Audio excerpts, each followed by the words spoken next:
আমি প্রথমত আমি শুক্রিয়া আদায় করব আল্লাহর কাছে যে এত সুন্দর একটা প্ল্যাটফর্ম পেয়েছি।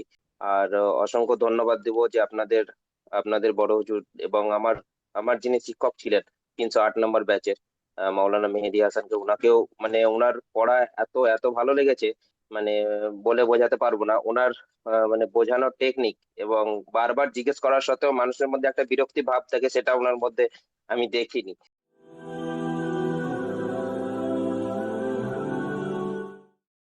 আসসালামু আলাইকুম ওরহমতুল্লাহি ওয়াবারাকাতুহ। ওয়ালাইকুম আসসালাম। ওয়ালাইকুম আসসালাম রহমতুল্লাহ। ওয়ালাইকুম আসসালাম ওয়া রাহমাতুল্লাহি ওয়া বারাকাতুহু। ভাই আপনারা কেমন আছেন বলুন? জি আলহামদুলিল্লাহ। হুজুর, আপনি? আলহামদুলিল্লাহ ভালো আছি। আপনি ভালো আলহামদুলিল্লাহ। আছেন হুজুর? আলহামদুলিল্লাহ, আল্লাহর রহমতে আমি অনেক ভালো আছি।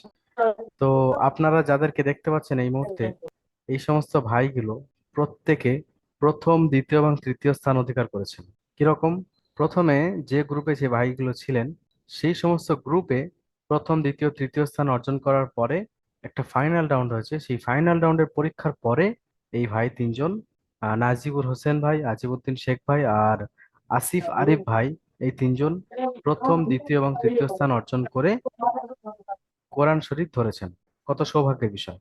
একাডেমিতে একে পড়াশোনা করার পরে কোরআন শরীফ ধরেছেন, তার সঙ্গে সঙ্গে পজিশন নিয়ে কোরআন শরীফ ধরেছেন, এরকম সৌভাগ্য কজন হয়? আল্লাহ আপনাদেরকে কবুল করেছেন। তো প্রথমে আমি নাজিবুর হোসেন ভাইয়ের কাছে আসবো, ভাইয়ের কাছে জানতে চাইবো যে আপনার বাড়ি কোথায়, আপনার কর্মব্যস্ততা কি, আর আপনি কোন কোন পরিস্থিতির মধ্য দিয়ে গিয়ে কিভাবে পড়াশোনা করে একাডেমিতে পজিশন নিয়ে এসেছেন, আমাদের সঙ্গে একটু যদি বলতেন। আসসালামু আলাইকুম। ওয়ালাইকুম আসসালাম। ভালো আছেন আপনি? আলহামদুলিল্লাহ, আমি অনেক ভালো আছি। জি, আমার বাড়ি হচ্ছে মালদা জেলা। আমি হায়দ্রাবাদে কাজ করি, রাজমিস্ত্রির কাজ করি। জি, আচ্ছা, বাসা। তো আপনি কোন কোন আমার দাদার সাইড আছে, হুম হুম, আমার দাদার সাইডে আমি কাজ করি। আচ্ছা, তো কিভাবে নিজের কর্মব্যস্ততা মেনটেন করে আপনি এই কোরআন পড়লেন, শুধু কোরআন ধরলেন না, আপনি পজিশনও নিয়ে আসছেন, একদম পুরো প্রথম পজিশন নিয়ে আসছেন, যদি একটু আমাদের বলতেন। মানে এটা মানে এতটা খুশি, এটার মানে বলা মানে আমি যখন পরীক্ষার রেজাল্টটা পেয়েছি তখন আমার মনটা যে কি হয়েছে, আমি জীবনে মানে আমার এত বড় হয়ে গেছি, আমি এরকম খুশি আমি জীবনে মানে ইংরেজি আরবি অত মানে ইংরেজি জানি না, বাংলাটা জানি আমি মোটামুটি আলহামদুলিল্লাহ, কিন্তু কোনোদিন পরীক্ষায় এরকম করে দিইনি। হুম হুম। যেহেতু ওই আপনাদের একাডেমিতে মানে পরীক্ষা দিয়ে রেজাল্ট পেয়েছি আলহামদুলিল্লাহ, এটা খুশি যে কত আমি আপনাদেরকে বলে বোঝাতে পারবো না ইনশাল্লাহ। মাশাআল্লাহ, আল্লাহ আপনাকে কবুল করেছেন। দেখছেন যে নাজিবুল হোসেন ভাই নিজের কর্মব্যস্ততা মেনটেন করে কিভাবে পড়েছেন, শুধু পড়েননি, পজিশন নিয়ে এসেছেন। আল্লাহ ভাইকে কবুল করেছেন। আপনি ভাইয়ের উদ্দেশ্যে বলবো যে আপনি কোরআনের সঙ্গে জমে থাকুন এবং কোরআন সুন্দর থেকে সুন্দর করে তিলাওয়াত করার চেষ্টা করবেন, ঠিক আছে ভাই? আচ্ছা, এরপরে আমি জি, আসবো আজিমুদ্দিন শেখ ভাইয়ের কাছে, যিনি দ্বিতীয় স্থান অর্জন করেছেন। আজিমুদ্দিন শেখ ভাই, আপনি বলবেন যে আপনার বাড়ি কোথায়, আপনি কোথায় থাকেন, কি কাজ করেন, আর কিভাবে নিজের কর্মব্যস্ততা মেনটেন করে কোরআন পড়লেন, শুধু পড়লেন না, নুরানি কায়দা পড়লেন না, তার সঙ্গে পজিশন নিয়ে আসলেন, কিভাবে মেহনত করেছেন, যদি আমাদের একটু বলতেন। আসসালামু আলাইকুম রহমতুল্লাহি ওবারাকাতুহু। আসসালাম রাহমাতুল্লাহ। যে আমার বাড়ি হচ্ছে বীরভূম জেলায় চাতরা খানপুরে।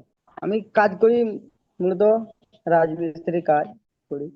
এত ব্যস্ততার মধ্যে আমি হুজুর কি বলবো, বলতে গেলে যেরকম এত সুন্দর মানে আপনাদের দারুল আমাল একাডেমির পরিচালনা এত সুন্দরভাবে পড়াচ্ছে হুজুর, এত সুন্দরভাবে পড়ার পরে অটোমেটিক বুঝে চলে আসছে। পরিচালনাটা অনেক সুন্দর দারুল আমাল একাডেমি পরিচয়, এবং হেল্পলাইন ডিপার্টমেন্ট, এরকম অনেক রকম ডিপার্টমেন্ট আছে। কোনো রকম কিছু হলে একটু বলে দিচ্ছি, ওরাই বলে দিচ্ছে এটা হবে ভাই, ওটা হবে। তো পড়ার মধ্যে কোনো রকম ডিস্টার্ব হয়েছে বা কিছু হয়েছে, হুজুর ভালোভাবে বুঝিয়ে দিচ্ছে। এরকম এমন কোনো প্রবলেম নেই। তবে কাজের এত ব্যস্ততার মধ্যে বলছে নিজেরাই নিজেদের টাইম বেছে নাও। এটা আরো ভালো লেগেছে কি তুমি তোমার টাইমে অনুযায়ী তুমি পড়তে পারো, যে আমাদের কোনো টাইম নেই, তুমি যখন মন তখন পড়তে পারো। এটা আরো ভালো লেগেছে। এরপরে আমরা আসিফ আরিফ ভাইয়ের কাছে আসবো। ভাই দ্বিতীয় স্থান অর্জন করেছেন, মার্শাল্লাহ, আল্লাহ ভাইকে কবুল করেছেন।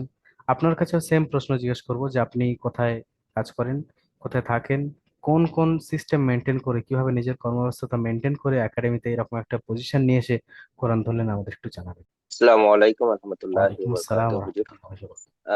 আমার বাড়ি বীরভূম চাতরা বোনা, পাইকর থানা। আহ, আমি সিভিল ইঞ্জিনিয়ার তে জব করি, চণ্ডীগড়ে থাকি। তো আমি প্রথমত আমি শুক্রিয়া আদায় করব আল্লাহর কাছে যে এত সুন্দর একটা প্ল্যাটফর্ম পেয়েছি। আর অসংখ্য ধন্যবাদ দিব যে আপনাদের আপনাদের বড় হুজুর এবং আমার আমার যিনি শিক্ষক ছিলেন 308 নম্বর ব্যাচের মাওলানা মেহেদী হাসানকে, ওনাকেও মানে ওনার পড়া এত এত ভালো লেগেছে, মানে বলে বোঝাতে পারবো না। ওনার মানে বোঝানোর টেকনিক এবং বারবার জিজ্ঞেস করার সত্ত্বেও মানুষের মধ্যে একটা বিরক্তি ভাব থাকে, সেটা ওনার মধ্যে আমি দেখিনি। আহ, আর উনি যেভাবে বলেছেন, আমরা আমাদের ব্যাচের প্রত্যেককেই ফলো করেছি এবং ইনশাল্লাহ পরে যিনি হুজুর আছেন তারও কথা মতো ফলো করব। উনি যেভাবে বলেছেন আমরা ফলো করেছি, আলহামদুলিল্লাহ আল্লাহ কবুল করেছেন আমাদেরকে, যে আমরা কোরআন ধরেছি। অনেক অনেক শুক্রিয়া আল্লাহ। মানে আহ, বলার মতো শব্দ আমার কাছে আর সেরকম কিছু নেই। আর এখানে হুজুর আমি আর একটা বলি যে আমাদের যে 308 নম্বর ব্যাচ, সেখান থেকে আমরা দুজনেই এখানে ই করেছি, উম, মানে প্রথম এবং তৃতীয় স্থান অধিকার করেছি। সেই জন্য মৌলানা আমাদের যিনি ছিলেন মেহেদী হাসান স্যারকে, হুজুরকে অনেক অনেক ধন্যবাদ যে উনি অনেক মেহনত করে আমাদেরকে শিখিয়েছেন, যে আমরা দুজনে এখানে স্ট্যান্ড করতে পেরেছি। মার্শাল্লাহ, অনেক ধন্যবাদ আপনাদের গুরুত্বপূর্ণ সময় দেওয়ার জন্য, আর আপনাদের গুরুত্বপূর্ণ গুরুত্বপূর্ণ কথা এবং আহ, আপনাদের যে মনের কথা যেটা শেয়ার করলেন তার জন্য অনেক ধন্যবাদ। তাহলে ভালো থাকবেন, সুস্থ থাকবেন, আমাদের একাডেমির জন্য দোয়া করবেন। আসসালামু আলাইকুম ওয়া রাহমাতুল্লাহি ওয়া বারাকাতুহু।